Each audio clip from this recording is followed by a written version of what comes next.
wabarakatuh. Perkenalkan, nama saya Nini Herawati, NIM T 2018-4010. Di sini saya sebagai pemateri pertama dari kelompok 9 yang akan sedikit menjelaskan tentang pengertian silabus dan RPP.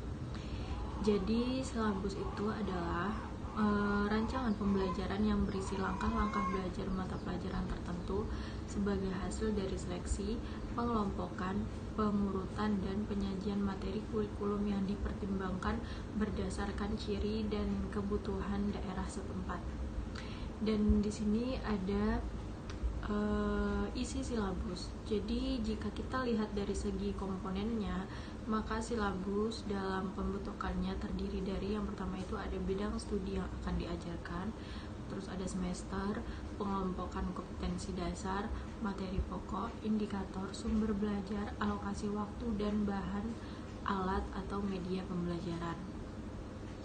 Dan apa sih manfaat silabus?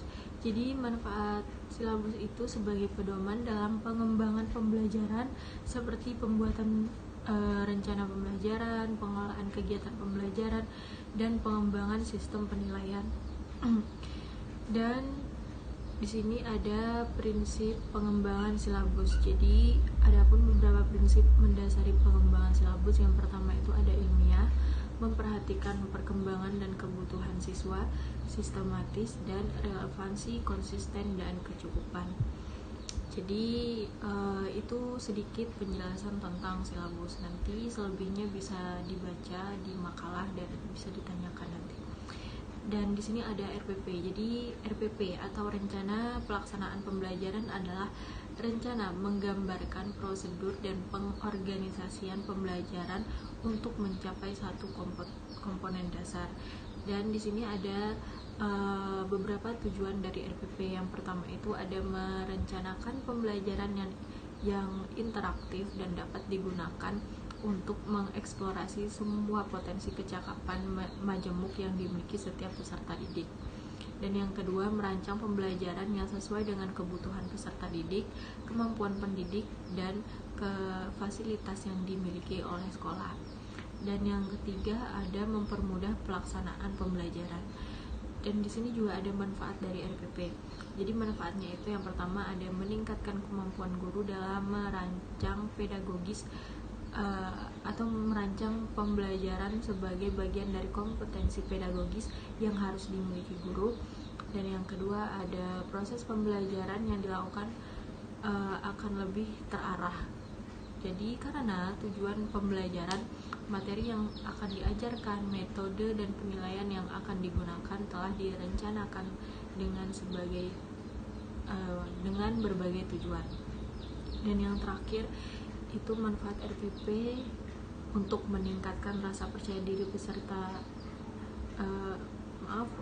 Jadi untuk meningkatkan rasa percaya diri pendidik pada saat pembelajaran karena seluruh proses sudah dirancang dengan sebaik mungkin.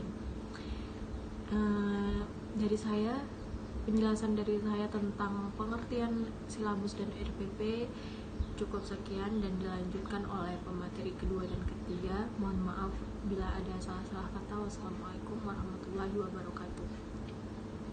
Assalamualaikum warahmatullahi wabarakatuh. Perkenalkan, nama saya Rika Yolanda, NIM T 2018-4027. Di sini saya sebagai pemateri kedua akan menjelaskan tentang komponen-komponen pada silabus. Nah, komponen-komponen sendiri terdapat 8 bagian. Yang pertama adalah standar kompetensi, yaitu sesuai dengan yang tercantum dalam Permen nomor 22 tahun 2005 tentang standar isi. Dan standar kompetensi sendiri dibagi menjadi 5 bagian. Dan yang kedua, kompetensi dasar. Kompetensi dasar sesuai dengan yang tercantum dalam Permen nomor 22 tahun 2005 tentang standar isi. Adapun standar isinya yaitu rincian dari standar kompetensi berisi pengetahuan, keterampilan, dan sikap yang secara minimal harus dikuasai oleh siswa. Yang kedua, urutannya atau sequence menggunakan pendekatan prosedural, hierarkis, mudah sukar, konkret, abstrak, spiral, tematik, atau terpadu, dan lain-lain.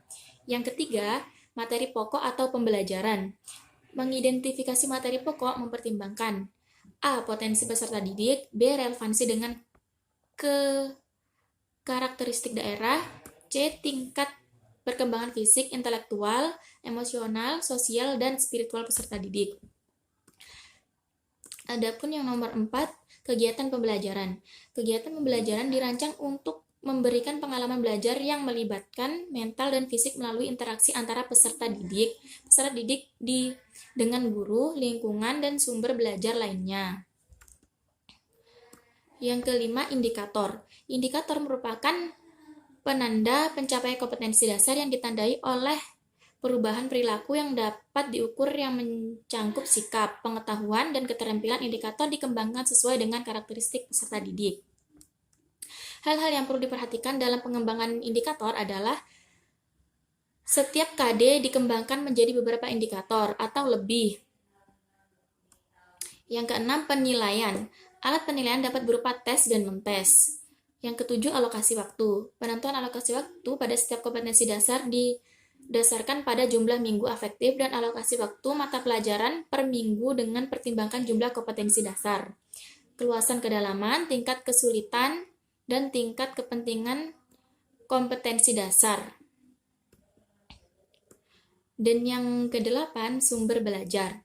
Sumber belajar adalah rujukan, objek, dan atau bahan yang digunakan untuk kegiatan pembelajaran.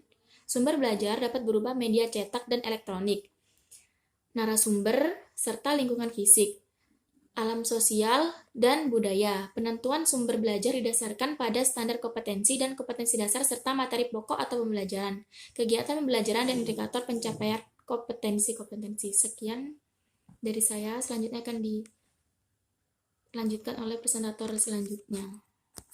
Assalamualaikum warahmatullahi wabarakatuh. Nama saya Fitra Harini, NIM T2018-4036. Di sini saya sebagai presentator ketiga akan menjelaskan tentang apa saja sih komponen dalam RPP. Nah, menurut Permendiknas nomor 41 tahun 2007, ada banyak komponen dalam RPP. Yang pertama yakni identitas mata pelajaran yang meliputi satuan pendidikan, kelas, juga mata pelajaran yang dianut, dan jumlah pertemuan yang akan dilakukan. Dan yang kedua, standar kompetensi, yakni kemampuan peserta didik yang diharapkan dapat dicapai oleh siswa pada suatu mata pelajaran. Nah, yang ketiga yakni kompetensi dasar. Nah, kompetensi dasar ini adalah sejumlah kemampuan yang harus dikuasai oleh peserta didik dalam mata pelajaran tertentu. Nah, yang keempat yakni indikator pencapaian kompetensi. Nah, indikator pencapaian kompetensi ini apa?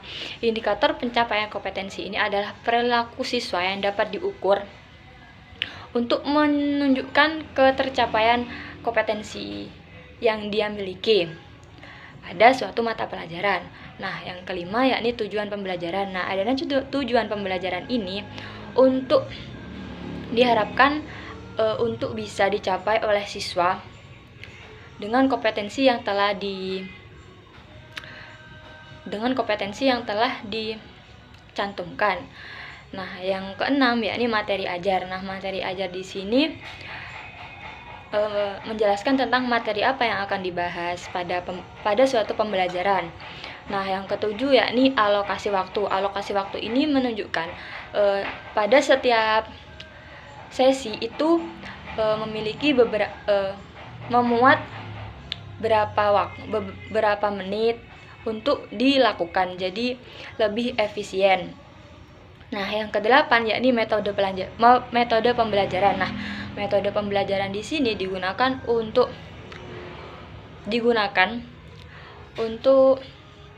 mengetahui, nah, materi pembelajaran ini tuh metodenya apa sih gitu. Jadi di dalam RPP itu dicantumkan. Nah, yang selanjutnya yakni kegiatan pembelajaran. Nah, kegiatan pembelajaran di sini itu memuat tiga komponen. Yang pertama yakni pendahuluan. Nah, pendahuluan ini biasanya guru itu mengisi tentang sambutan atau sebuah lagu-lagu dan mereview pembelajaran. Nah, yang kedua itu berisi kegiatan inti. Nah, kegiatan inti ini membahas tentang materi yang akan dibahas. Nah, yang terakhir itu penutup. Nah, biasanya penutup ini isinya itu terdapat pemberian tugas atau review materi yang telah dibahas pada pertemuan hari ini, dan penutupan yang dilakukan oleh guru.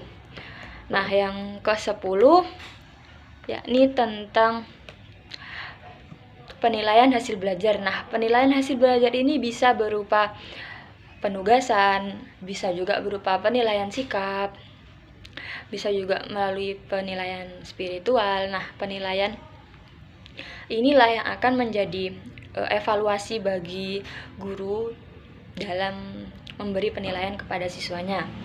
Nah, yang terakhir yakni sumber belajar. Nah, sumber belajar ini dicantumkan, jadi materi itu diambil dari mana, dari buku atau media pembelajaran apa yang digunakan, seperti itu. Nah, di sini bisa dilihat contoh RPP di dalam makalah. Nah, mungkin cukup sekian presentasi dari saya. Kurang lebihnya mohon maaf. Wassalamualaikum warahmatullahi wabarakatuh.